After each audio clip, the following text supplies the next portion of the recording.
Ah. Sorry for breaking everybody's eardrums. Just fucking around and bored. It's cold.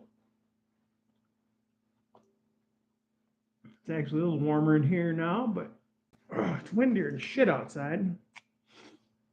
If you're 45 or older, talk to your doctor, schedule a colonoscopy. Don't wait. Could be too late. Might be too late at some point. Anyways, cheers.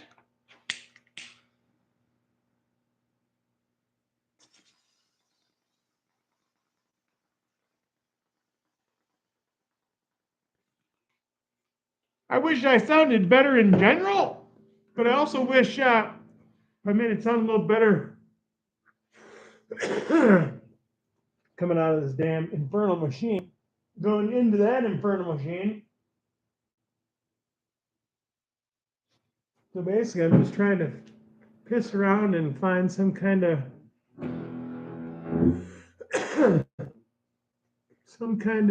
in between to where it sounds all right to me, but it also will. Crumwig, how's it going? How you doing, brother? It's where it sounds good coming out of this TV over here. I like it distorted, but the TV does not. Anyways, yeah, I'm just fucking around. Appreciate anybody that stops in, wants to have a smoke. I'm down for it.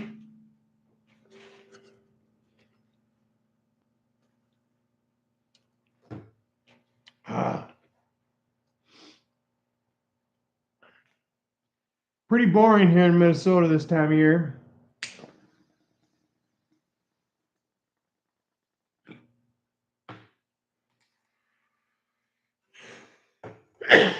But if you got some good smoke, you can usually find some way to stay warm. Anyways, hope everybody's doing well tonight. It's about 50 degrees in the garage, so that ain't too bad now. But it's like, feels like 20 degrees outside or something like that.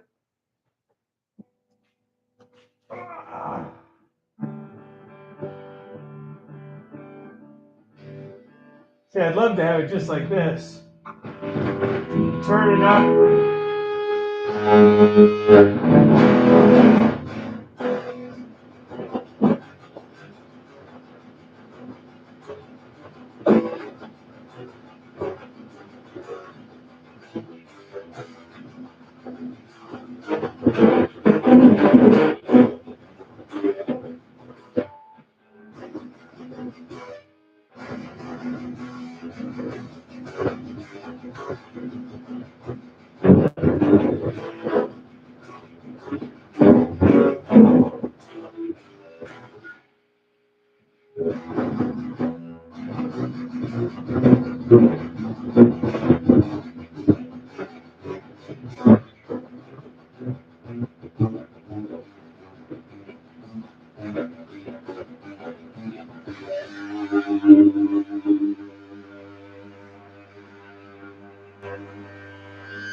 I could not tell you what it sounds like.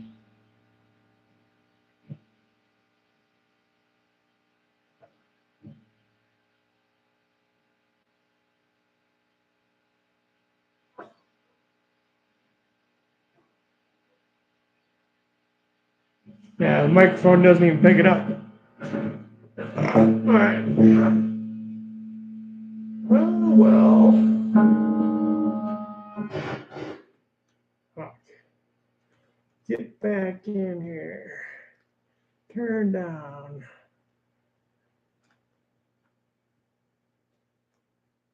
You might be finding me doing a lot of this bullshit this year. Sorry, I wish I knew how I could keep it off of live to do this. I'm going to be doing this, and then I'm going to be doing different kinds of, stuff on YouTube, trying to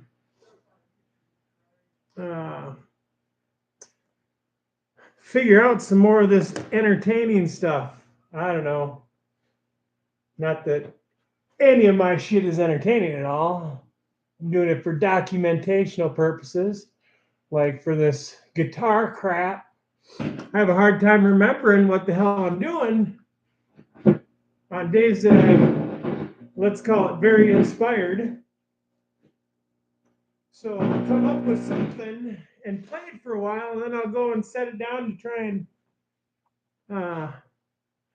document it. And then by the time I'm documenting anything, because this is all spontaneous kind of crap, by that time I've forgotten what I've done and it's lost to time. So right now I'm just tightening the screw on the back of this before I lose my strap.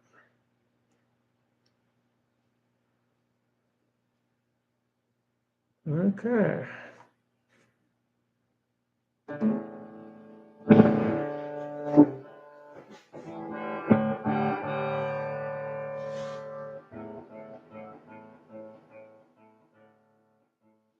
I need to learn about apps. I don't know anything about any apps. And I know there's like, well, what I do know is I know there's like an equalizer or some kind of mixer of some sort that might help me at some point, but I don't know.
OT, brother, how you doing tonight?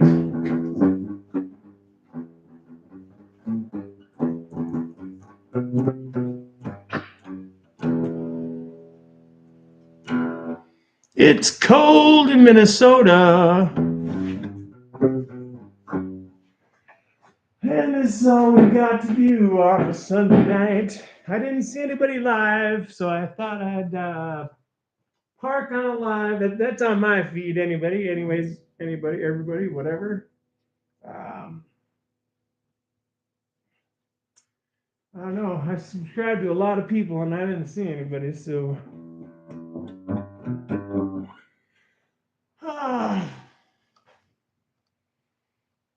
What's up, brother?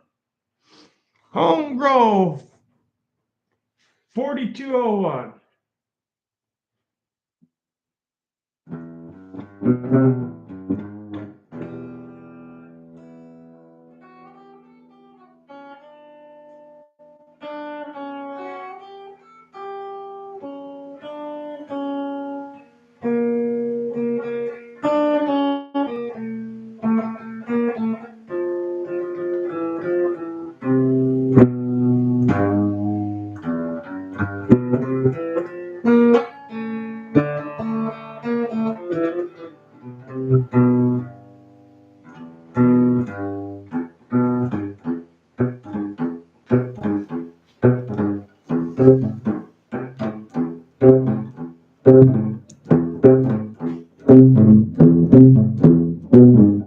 You're a good man, homebro.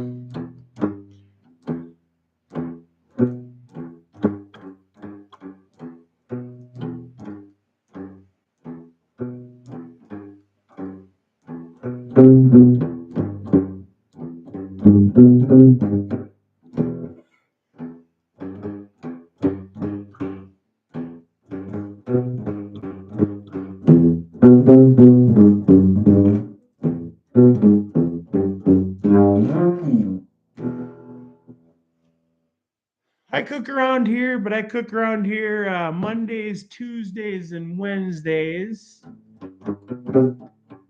When the male folk are around on Monday and Tuesday, when the women folk are out having bingo night, they play bingo night.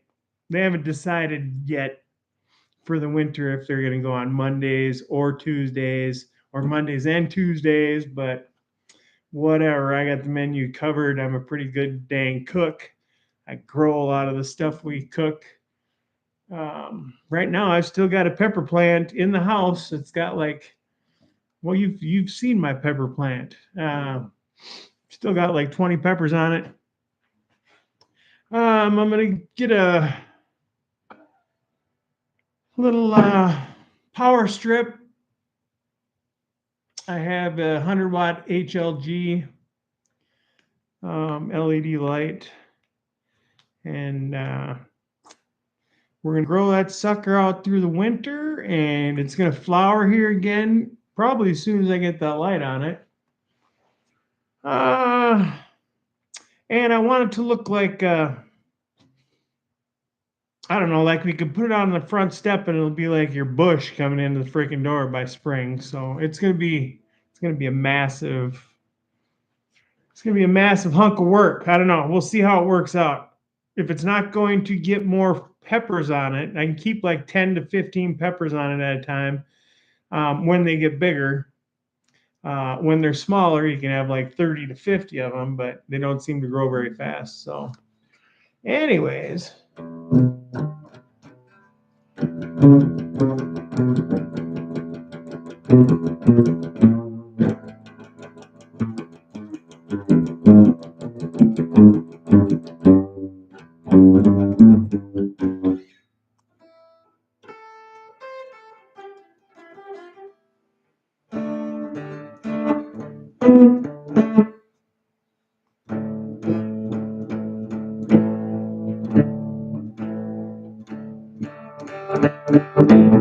Nice. Yeah, they can pollinate themselves. A lot of times you just have the wind blowing back and forth or whatever. It'll pollinate pretty easily. But UK, how you doing, brother? I've seen Fresh Princess use a electric toothbrush to pollinate her pepper plants, and I'm pretty sure that's what I'm gonna do too. So yeah, right on, right on. Uh it's just that they taste so much better. Now I'm not gonna do organic through the winter. Um, it's gonna be in the family room of the house. So I don't want any bugs flying around. I don't want to be offensive. So it was fed organically all summer long. It was grown organically, but now I'm going to give it a couple of shots of Miracle-Gro if it looks like it needs anything, because I made a super soil in the spring. It's still working off that. I did a freaking uh, cover crop of lettuce, and it's probably working some of that off. I just don't want it to get too moist. Uh, we'll see what happens. I just don't want it to lose any vigor, let's say. I want it to keep growing. Let's keep growing, right?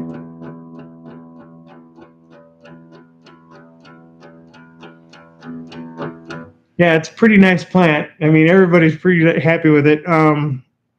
I did break a couple of branches off trying to train it early, but when I just figured I'd use my trainers, my own personal trainers, that's when I quit breaking off branches, and I can point them in any direction pretty much I want. Um, I don't know if you two are familiar with my, I call it the Gadget. It's a trainer that I made that trains cannabis.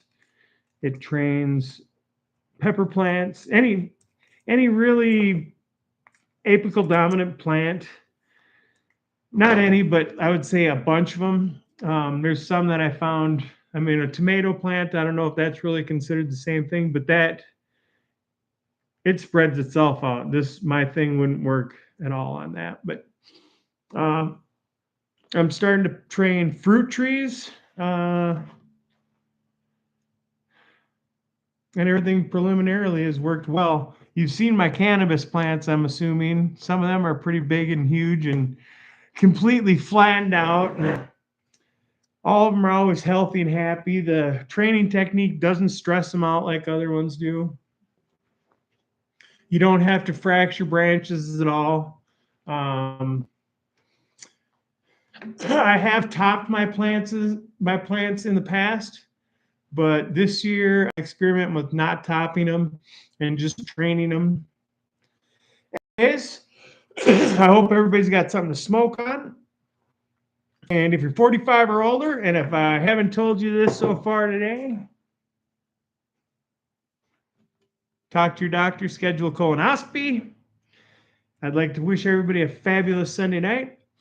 Bongs up, everyone. Sorry my bong is pretty dirty, but we deal with some pretty cold temperatures right now, and my outdoor water is frozen. And we got snow today.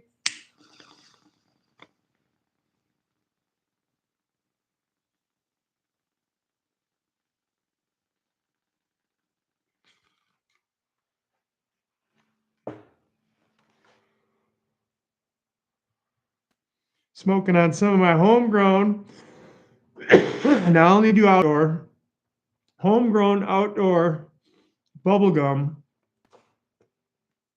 which I call Gubble Bum because it's a seed from my power plant from last year that may have caught some pollen from a male plant that my friend brought over for me after I asked him if he had any male plants. He ended up finding one, brought it over. I hit some ice cream cake clones that I had out there, and I think some of the pollen may have traveled over to this plant. Anyways, it's fabulous. It's frosty as hell. Makes excellent rosin, excellent flower rosin.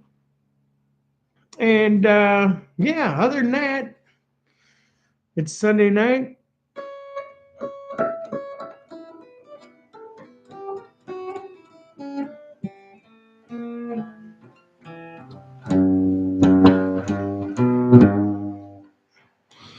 This is all I'm doing. I don't even know what time it is. Boy, this daylight savings really messes with me.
Who the hell all sat through that?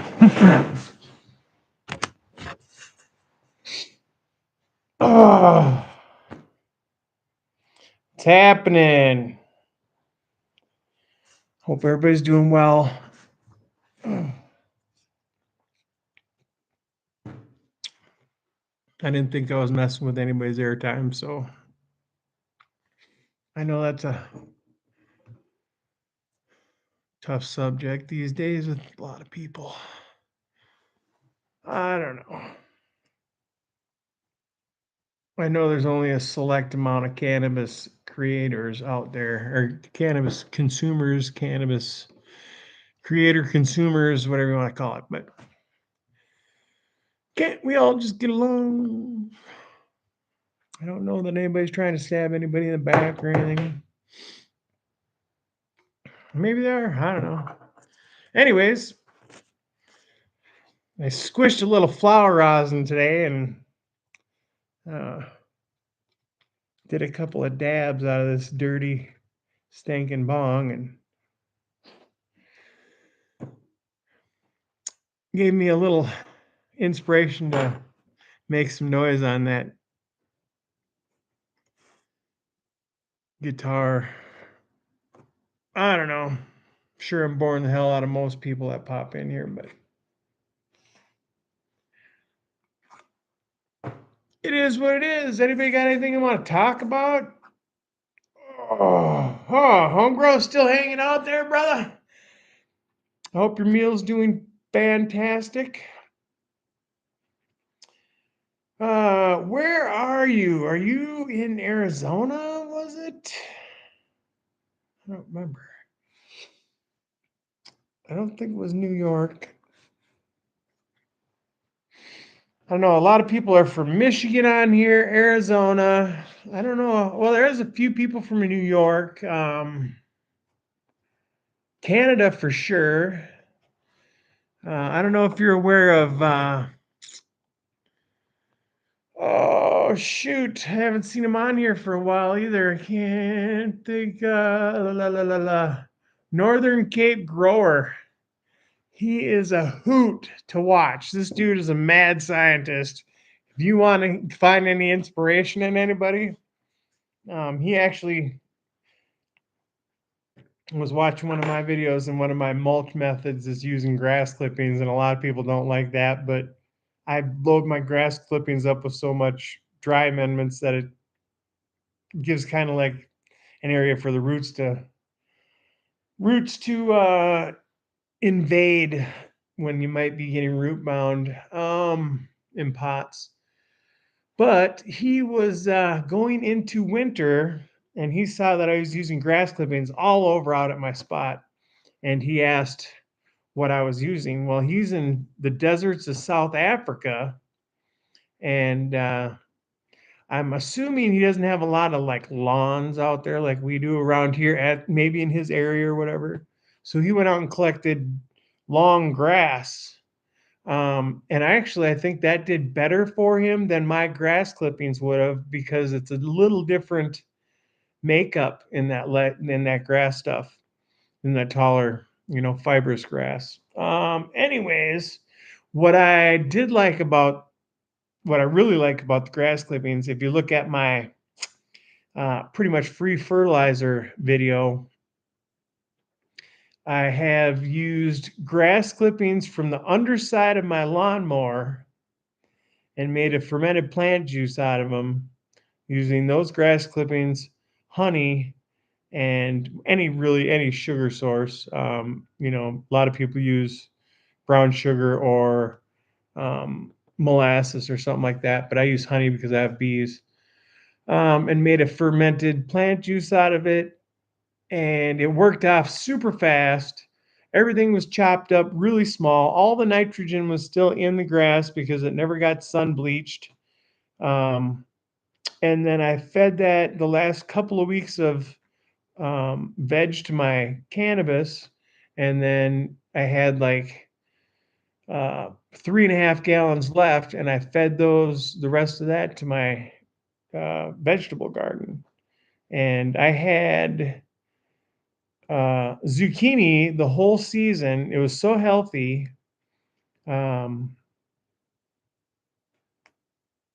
Our native soil out here is really black, peaty. You see where I grow out there, it's got, it's cattail swamp out there is what it is. And I have a pond that was dug out 70 years ago, 75 years ago, and the spoils from that pond was piled up, and that's where my grow spot is.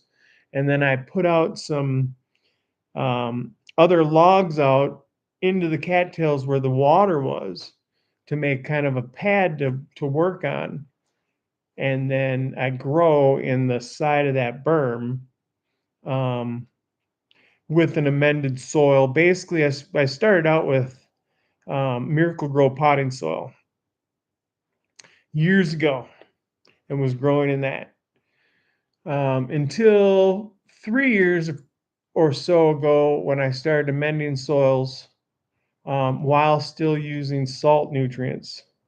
And then last year I went halfway from using salts. I went from not using them or not using any until I'd see a deficiency, and then I'd try and fix the deficiency, and then if it went too far, I'd use a little Miracle-Gro. And then this year I went fully without, except for on my autoflowers. This is my first run with autoflowers. I did a great job great job training them. Check out those videos. If I'd have known I had to start feeding them right away, I would have done probably a little better. The genetics were basically tester seeds. It was a very cheap pack, but I had no prior knowledge of autoflowers until last year, so I wasn't going to invest a bunch of money on something that I was likely going to kill, and a couple of them didn't do well. But through GCN and Minnesota Grow Talks, I've gotten a couple packs of some pretty reputable autoflower seeds. So about the time I'm getting our clones together for this run, this summer run, I'm going to pop 8 of those. And flower those suckers out as fast as I can and learn as much about autoflowers as I can. Using still now I'm gonna be transitioning into learning how to grow those with homemade nutrients, but I'm still learning this homemade nutrient stuff. I ran into one deficiency with the golden goat when it was in the pot. It was in the pot its whole life. It went into flower the fastest. It was the smallest plant. It started showing nitrogen deficiency really early in flower.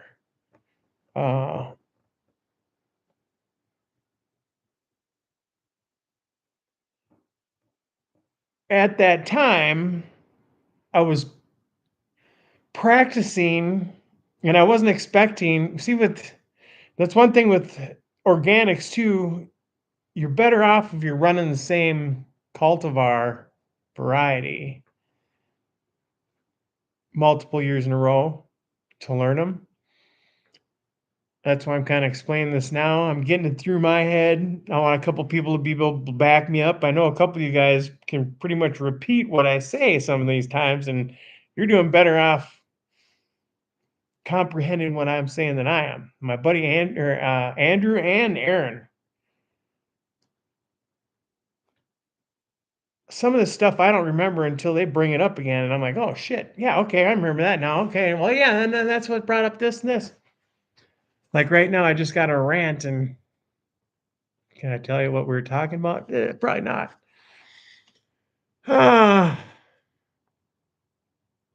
Shoot. Oh yeah. Growing that plant in a pot. That was one of the only ones I had in a pot. It was a smaller one. It was like a 15-gallon. I had one in a 15-gallon, and I had a blueberry sprinkle in a 30-gallon. The blueberry sprinkle never showed any signs of that. Now, I also had a Vegas Greasy Grape clone. No, it was Vegas Greasy Grape seed that got freaking stunted, frostbit. It was basically a toothpick after that frostbite with a couple of little flakes of green. That one was in the 30-gallon, or no, that one was in a like 15-gallon.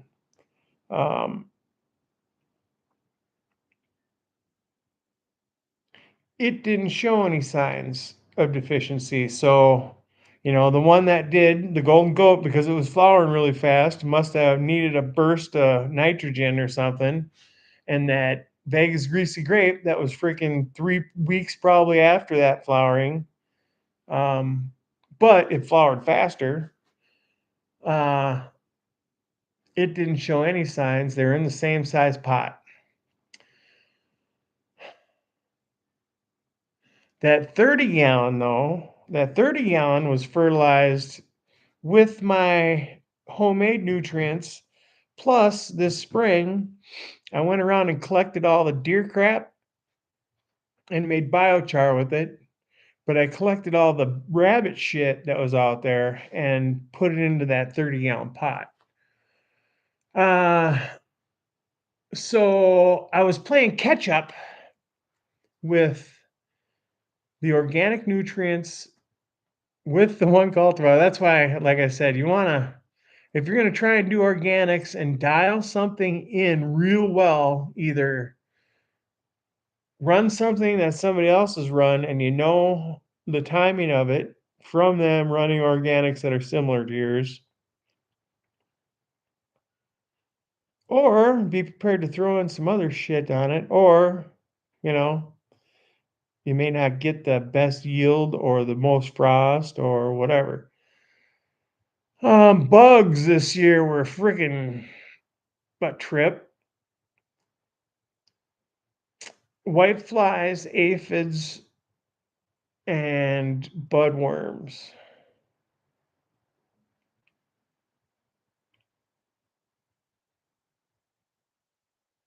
Took a lot of effort.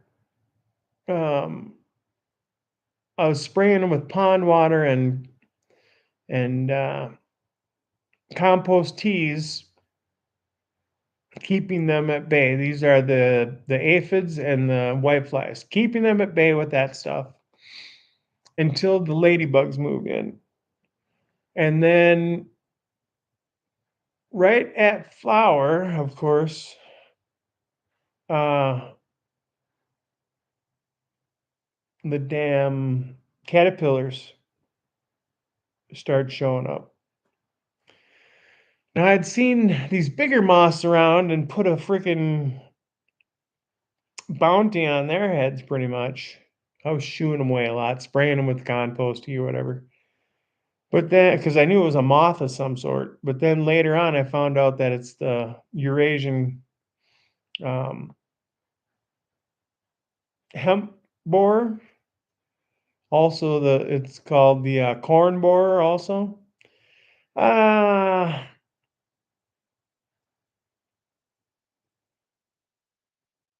if I'd have known that it was these little moths, I would have investigated them a little further and at the time figured out what to do